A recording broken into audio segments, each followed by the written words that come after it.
وہاں کی پولیس آئی، ان کے گھر میں تلاشی لی اور پھر فریج سے پانی بھی پیا اور کہا کہ نہیں آپ کے پاس کچھ نہیں نکلا، مگر ایک ہی خاندان کے 7 لوگوں کے گھر کو مدھیہ پردیش کی بی جے پی کی حکومت نے اس بات پر بلڈوزر سے گھر کو گرا دیا کہ لوگ گوشت کی اسمگلنگ کرتے تھے۔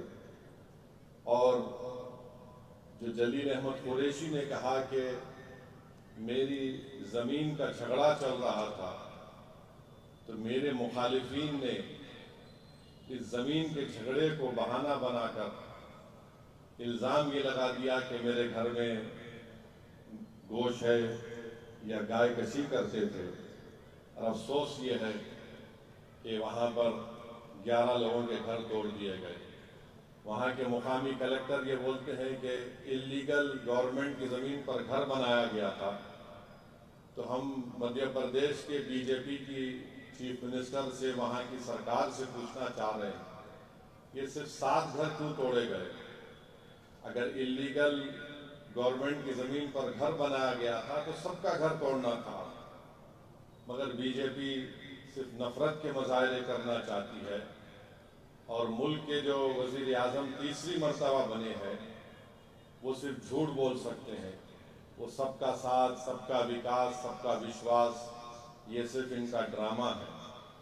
اور اسی لیے مدھیہ پردیش میں گھر توڑ دیے گئے۔ پھر الیکشن کے نتیجے آنے کے 2 یا 3 دن کے اندر اتر پردیش میں ایک مقام پر بھی، وہاں پر بھی گھروں کو بلڈوزر کے ذریعے توڑ دیا گیا۔ یہ بڑی افسوس کی بات ہے کہ جو لوگ، جن کو مسلم اقلیت نے، دلتوں نے، بیکورڈ کلاس کے لوگوں نے ووٹ دیا، جن جو نام نہاد یا وہ بھی اپنے آپ کو سیکولر بولتے ہیں، ان کی سیٹوں میں اضافہ ہوا، ایک بھی ان کی طرف سے بیان نہیں آتا کہ جو گھر توڑے گئے غلط ہے، ظلم کیا جا رہا ہے۔ خیر، شکریہ تو ادا نہیں کر سکتے بھارت کے مسلمانوں کا، کیونکہ بڑی تکلیف ہو جاتی ہے ان کو اگر وہ بولیں گے تو، مگر جب گھر توڑے جا رہے ہیں کم سے کم بولنا تو تھا کہ ہم اس کا کنڈیم کرتے ہیں، اس کی مذمت کرتے ہیں، مگر زبان سے نکلتا نہیں کچھ۔ اور ساتھ ہی ساتھ اڑیسہ میں بالاسور میں بھی گڑبڑ ہوئی،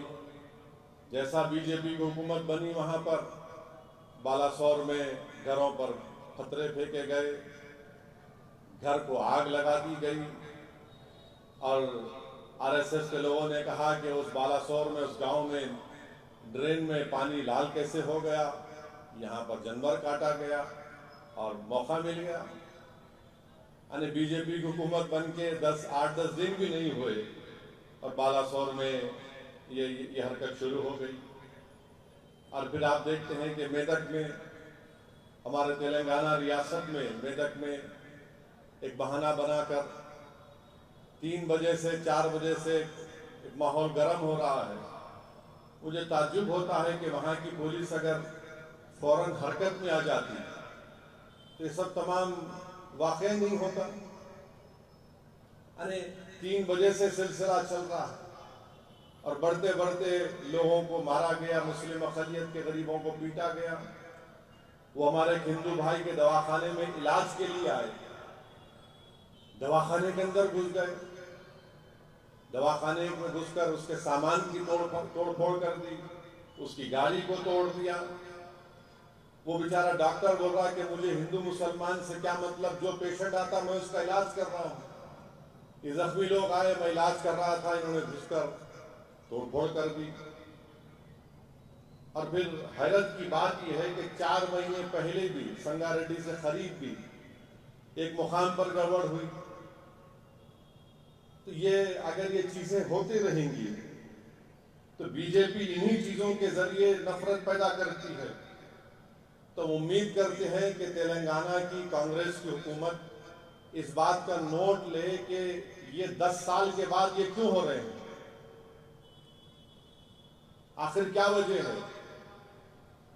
ان کا پہلا کام یہ ہونا چاہیے کہ ایسے پولیس آفیسرز کو پوسٹ کرے، وہاں پر تقرر کرے جو مذہب کو نہیں دیکھے، صرف کام ان کا یہ ہو کہ کوئی امن کو نہ بگاڑے۔ اگر کوئی بھی امن کو بگاڑتا ہے، کسی سماج کا ہو، کسی سمودائے کا ہو، اس کو ایکشن لیجیے آپ۔ یہ ان کو سمجھنا ہے، ورنہ اگر ہر 4 مہینے کو کچھ نہ کچھ چٹ پٹ ہوتا رہے گا تو پھر 28 میں